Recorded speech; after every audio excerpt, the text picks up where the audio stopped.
Bismillah, Assalamualaikum warahmatullahi wabarakatuh.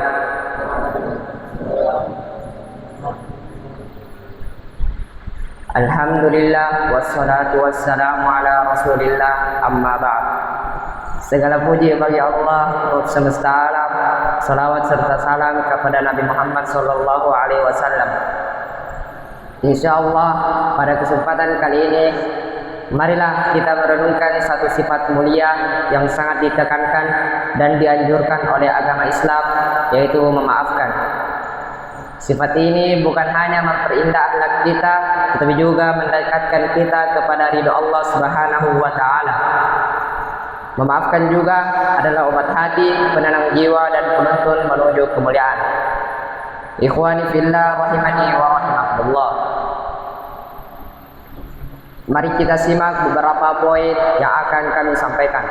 Poin yang pertama, perintah Allah Subhanahu wa taala untuk menjadi hamba yang pemaaf. Allah Subhanahu wa taala berfirman dalam surah Al-Imran ayat 134, "Wal kadziminal ghaidha wal 'afina 'anil nas, wallahu yuhibbul muhsinin." Yang artinya yaitu orang-orang yang menahan amarahnya dan memaafkan kesalahan orang lain. Allah mencintai orang-orang yang berbuat kebaikan.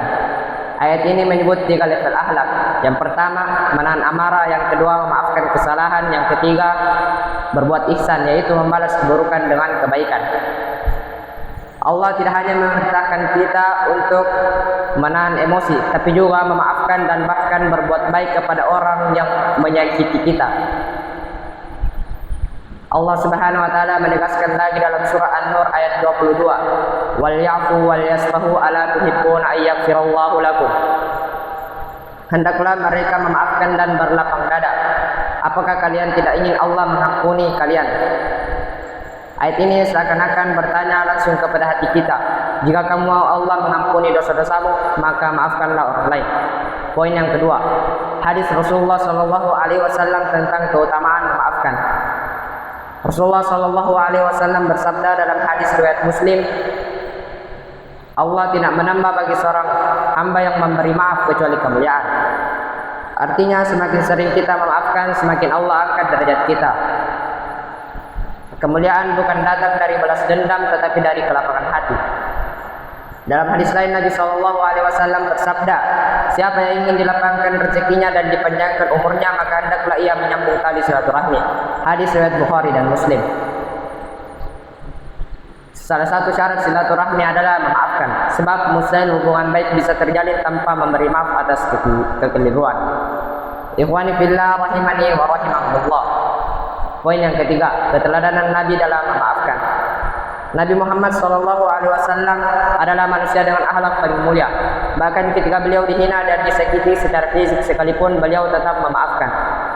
Dahulu beliau pernah dilempari batu oleh penduduk Taif hingga berdarah. Lalu malaikat Jibril datang menawarkan untuk membalikan gunung dan menghancurkan kota tersebut. Namun apa jawaban dari Rasulullah SAW? Rasulullah SAW berkata, aku berharap dari keturunan mereka akan lahir orang-orang yang menyembah Allah Subhanahu wa taala.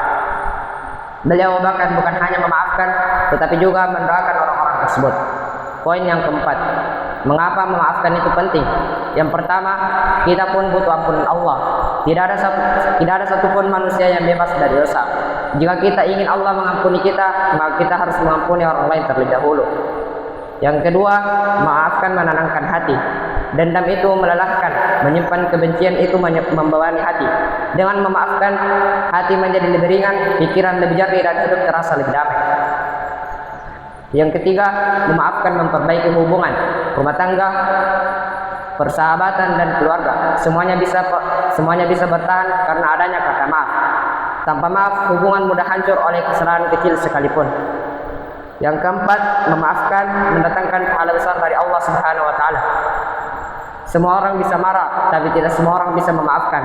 Oleh karena itu Allah Subhanahu wa taala mendatangkan pahala besar bagi hamba yang mampu memaafkan. Ikhwani fillah rahimani wa rahimakumullah. Poin yang kelima sekaligus yang terakhir, bagaimana melatih diri agar bisa menjadi seorang pemaaf. Yang pertama, ingat bahwa manusia pasti salah, tidak ada yang sempurna di dunia ini. Yang kedua, berlatih menahan amarah. Diam, ambil nafas, lalu tunda reaksi. Yang ketiga, doakan orang yang menyakiti kita. Ini adalah cara yang paling ampuh untuk melembutkan hati. Yang keempat, lihat dari sisi positif. Mungkin Allah ingin menguji kesabaran kita. Yang kelima, fokus pada balasan Allah, bukan balasan manusia. Jika kita memaafkan karena Allah, maka Allah lah yang akan membalas kita dengan kemuliaan. Sebagai penutup, memaafkan bukan berarti kalah. Justru itulah kemenangan yang sebenarnya. Kemenangan atas diri sendiri, kemenangan atas hawa nafsu, dan kemenangan di sisi Allah Subhanahu wa taala. Jika kita mudah memaafkan, maka Allah pun akan mudah memaafkan kita pada hari ketika tidak ada yang bisa menolong kita kecuali rahmat-Nya. Maka marilah kita menjadi hamba yang pemaaf. Semoga Allah menjadikan hati kita lembut, lapang, dan penuh kasih.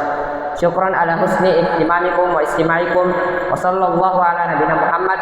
Summa assalamualaikum warahmatullahi wabarakatuh.